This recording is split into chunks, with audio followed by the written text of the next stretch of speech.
مدینے والوں نے آل رسول کو اتنا ستایا، مدینے میں قحط پڑ گیا۔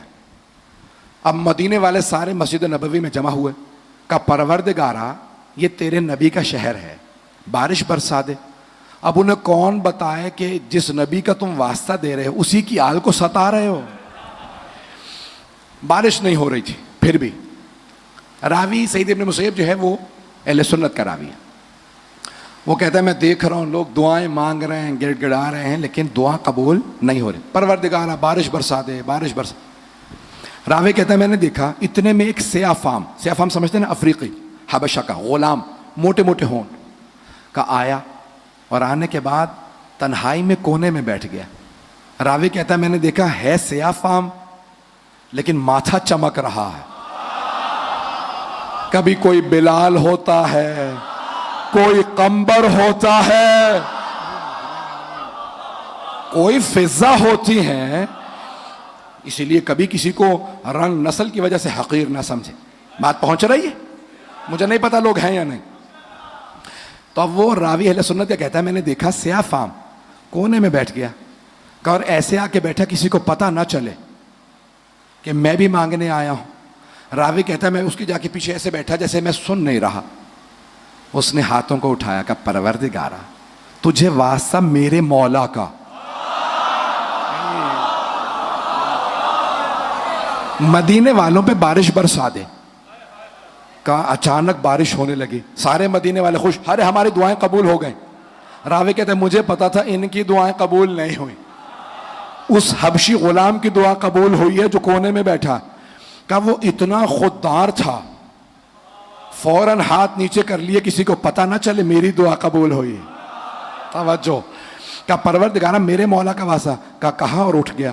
راوی کہتا ہے میں پیچھے چلا، دیکھوں تو صحیح کس مولا کا واسطہ دیا۔ توجہ، کہا میں دیکھنا چاہتا تھا کہ کس مولا کا واسطہ دے کے گیا۔ کہا دیکھا مسجد نبوی سے نکلا، محلہ بنی ہاشم میں چلا گیا۔ کہ بنی ہاشم کے محلے میں ہوتا ہوا اس گھر میں گیا جہاں سید سجاد رہتے تھے۔ راوی کہتا ہے مجھے پورا یقین تھا ہو نہ ہو یہ انہی کا غلام ہے۔ کہ اس دن تو بارش تھی، میں چلا گیا، پھر آیا، اے سید سجاد آپ کا ایک غلام چاہیے۔ مولا نے آواز دی۔ میں نے ایک روایت یہاں پڑھی تھی کہ کائنات میں سب سے زیادہ غلام پوری دنیا میں امیر المؤمنین کے بعد سب سے زیادہ غلام آزاد کیے مولا سجاد نے۔ روایت صحیح ہے۔ میں نے اس میں کہا تھا، میں نے جو روایت دیکھی تھی 1000۔ ابھی پچھلے دنوں میں نے روایت دیکھی شیخ باقر شریف قرشی جو سب سے بڑے اس دور کے مورخ مانے جاتے ہیں، ان کا انتقال ہو گیا، ان کی کتابیں لایا تھا، ان کے بیٹے نے دی، پڑھنے لگا تو انہوں نے کہا ایک روایت میں 1000 غلام مولا سجاد نے آزاد کیے، ایک روایت میں ہے 10,000 غلام خریدتے تھے، تربیت کرتے، آزاد کر دیتے۔ توجہ، سنیں گے نا؟ اب وہ کہتا ہے میں مولا کے گھر گیا، کہا مولا آپ کا غلام چاہیے۔ مولا نے کہا سارے غلاموں کو بلاؤ۔ کہا 2 صفے باندھ کے سارے غلام کھڑے ہو گئے۔ مولا نے کہا جو غلام چاہیے لے جاؤ۔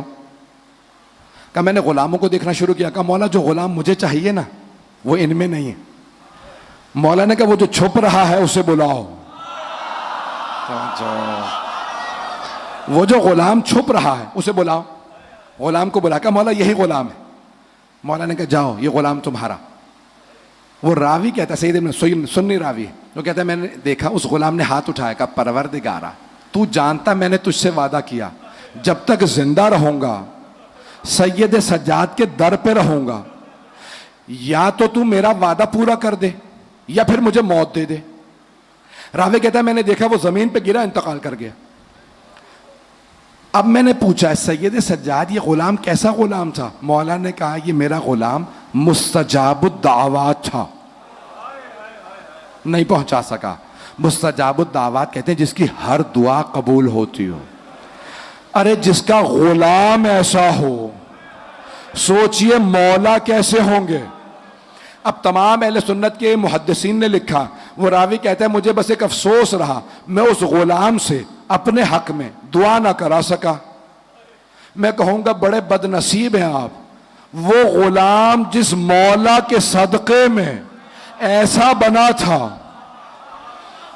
آپ اس مولا کو چھوڑ کے غلام کے پیچھے چل رہے تھے.